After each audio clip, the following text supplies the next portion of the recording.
Crónicas del señorío de los Luna Cornago.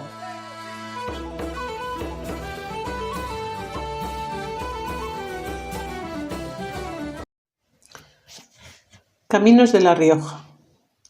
La Rioja es un territorio de transición geográfica y cultural a lo largo de la historia. Una buena parte de su identidad es ser cruce de caminos, como por ejemplo el tramo del Camino de Santiago o las vías romanas, como la Italia in Hispanias, paralela al Ebro desde Briviesca en Burgos hasta el Faro. Otras rutas nuevas recobran su protagonismo de antaño, como la vía romana del Iregua, desde Viguera pasando por Logroño, Torrecilla de Cameros, Ortigosa, Pradillo, Villoslada, Lumbreras, hasta el puerto de Piqueras, un verdadero paraíso paisajístico natural, y otras vías halladas en excavaciones arqueológicas, como la de la antigua ciudad celtíbera de Contrevia-Leucade junto a la Lama, luego ya ciudad romana.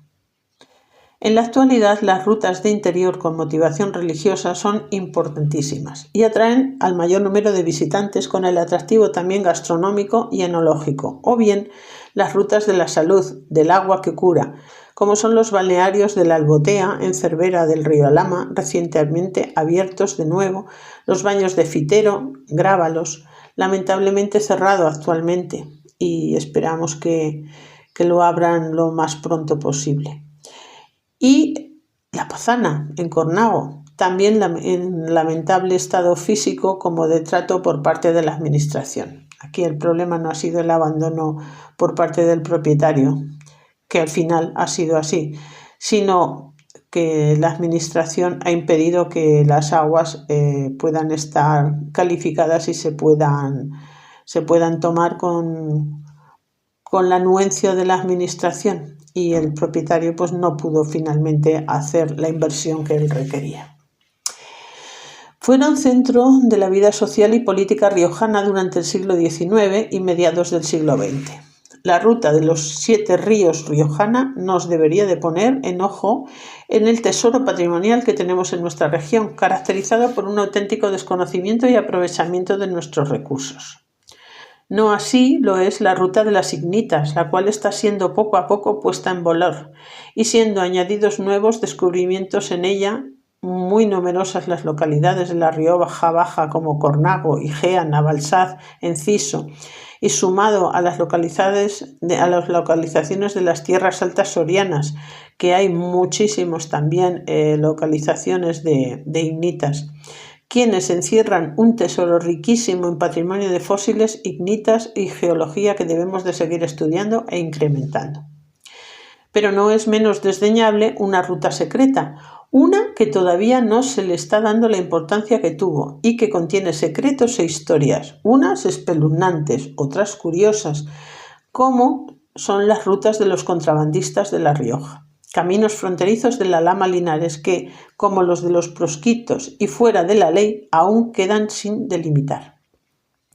Otras comunidades nos han precedido poniendo en valor las rutas por donde estos bandoleros tenían sus correrías y acechaban a las diligencias y carreteros, como es en Andalucía. Todo el mundo ha oído hablar de Sierra Morena, de José María el Tempranillo, de Luis Candelas en Madrid o Juan Mingoya en la serranía de Ronda. Pues bien, en La Rioja también tenemos a nuestros propios bandoleros, como el Caldereta en Montenegro de Cameros, el Cariñoso en Jubera, Isidro Ochoa en la comarca de la Lama Linares, Alejandro Tutor y el Bobadilla, que actuaban desde las tierras sorianas de San Pedro Manrique, pasando el Bobadilla por Valdeperillo hasta el Valle de la Lama. Lugares emblemáticos de tragedia, como la Cruz de Zarracas en Munilla, junto a la que se encontraba otra en un montículo de piedras que recordaba el lugar de la muerte de un vecino a manos del Cariñoso y de su cuadrilla. O las campanas de Santa María en Robles del Castillo, que fueron empleadas más de una vez para avisar de que venían los bandoleros, con un toque muy especial. En la Vega de la Lama puede contemplarse un lugar, el balneario de la Albotea, que fue cerrado poco después de los asaltos de la banda del tío Pedro y de su cuadrilla, que ahuyentaron a los bañistas a principios del siglo XX. Han tenido que pasar casi más de un siglo porque se han abierto recientemente. Desde entonces no habían sido abiertos. En 1821, José Zuaznavar, comisario de la Real Hacienda, redacta un informe monográfico sobre el contrabando de los cerberanos, sus razones sociales, económicas y culturales. En el mismo proponía algunas soluciones a la corona para terminar con la lacra que sufrían los comerciantes. Puso en valor a estos hombres, que sirvieron a la patria en las guerras de sucesión y las napoleónicas. Más tarde, los carlistas, y que quedaron tras ellas sin trabajo, motivo por el que tuvieron que echarse al monte, con lo que se habituaron a cierta vida ambulante y militar. En contraste con la preocupación y el miedo generado por los bandoleros, ciertos escritores de la época ensalzaron la figura del bandolero, alimentando la curiosidad entre las clases adineradas. Para los hombres era una fascinación y para las mujeres era una seducción, su figura varonil y salvaje. Estos hombres, que atacaban a los extranjeros y no eran desaprobados por el pueblo y por lo tanto las gentes los protegían, si además obtenían un rédito por su silencio, mejor que mejor. El contrabando prosperó en la profesión del arriero, pudiendo camuflar bajo sus toldos y carros la apreciada carga lucrativa. Claro, además podían trasladarse de pueblo en pueblo, con lo cual era muy fácil el poder trabajar ahí y poder robar. Y por lo tanto, era un señuelo difícil de evitar para los bandoleros, porque estaban ahí, los carreteros eran los que tenían la riqueza, los que transportaban las cosas que ellos necesitaban para poder después venderlas o usarlas, o sacar el dinero que podían encontrar en aquellas carretas. Además de servir a la corona como enlaces de información para transmitir noticias sobre el enemigo francés. Por eso eran consentidos en algunos lugares. Este comercio en B servía de compensación a la economía agraria de subsistencia de escasos beneficios para las gentes que vivían en la comarca. La ganadería estaba destrozada tras el paso de las tropas, que dejaron en esqueleto las grandes piaras de ganado. Se lo comieron todo. Fueron enajenadas para alimentar a las tropas francesas, que hundieron la economía ganadera y textil de la que subsistían. Las francesas, después las guerras carlistas, en fin, un desastre. Lo que explica el empleo en el transporte legal, la arriería, para poder camuflarse, y en el comercio de un gran número de productos hacia pueblos cercanos a través de las montañas, evitando los puntos de aduanas y la vigilancia regular. Claro, sin pagar impuestos también salía más barato. Con la colaboración interesada de las regiones vecinas, Navarra y Aragón, que consentían beneficios y precios más asequibles para el comercio de sus lugares. Las tareas de contrabando se clasificaban en 5 niveles jerárquicos. Todo tiene un orden, sobre todo un orden jerárquico. Veremos cuáles son.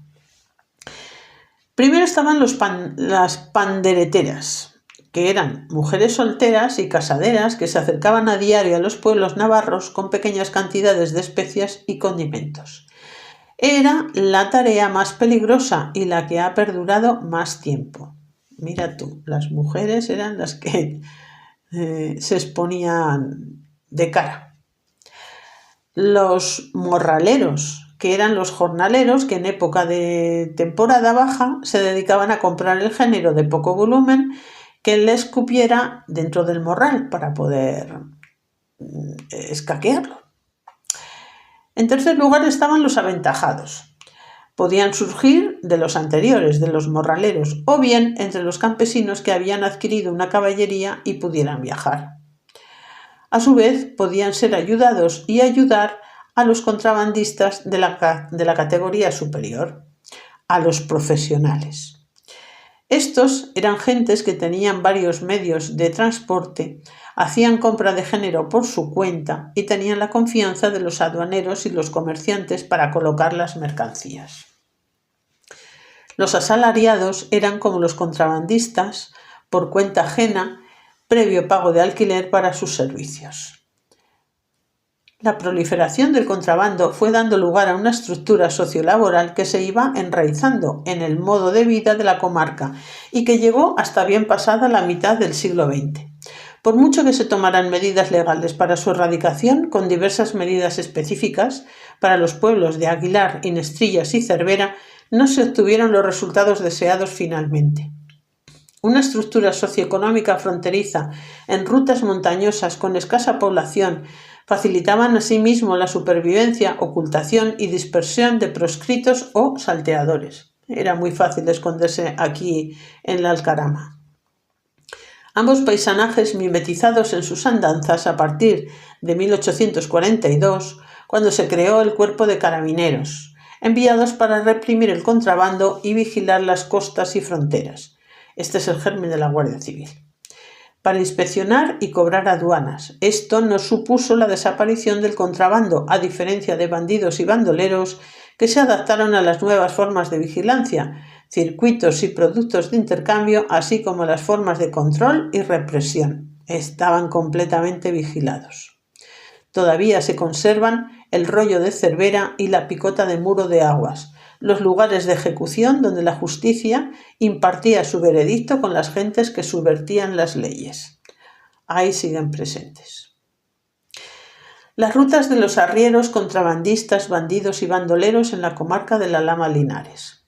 5 serían las rutas propuestas para estas visitas guiadas, que puede ser un buen motivo de visitas y de visitantes, no solamente ignitas o no solamente iglesias, castillos o conventos, también las rutas de los contrabandistas.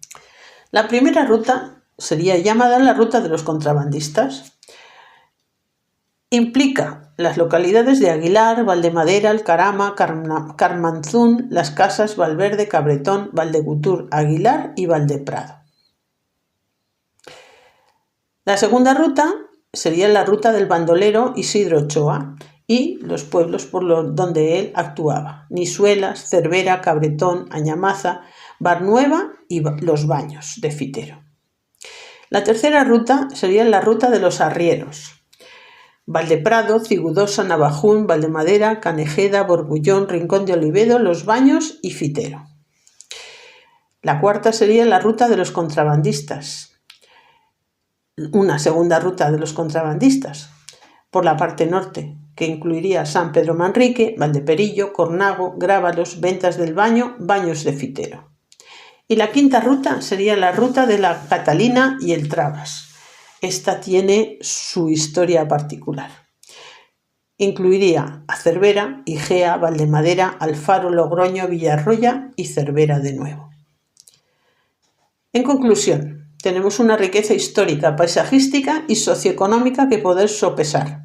Unas rutas de los bandoleros atractivas para el nuevo turismo que busca otros motivos para buscar alternativas al ocio, basado en el patrimonio inmaterial y la cultura de la región, como son las rutas de los bandoleros y contrabandistas que revalorizan la historia social y literaria de la comarca, impregnando a este viajero de la lírica novelesca legendaria de historias reales vividas y contadas de boca en boca, porque nuestros bandidos y nuestros contrabandistas existieron realmente. Y sus hazañas han sido largamente contadas en el fuego por los abuelos, unos porque lo vivieron de viva voz, otros porque se lo contaron y los demás porque nuestros mayores nos lo han relatado.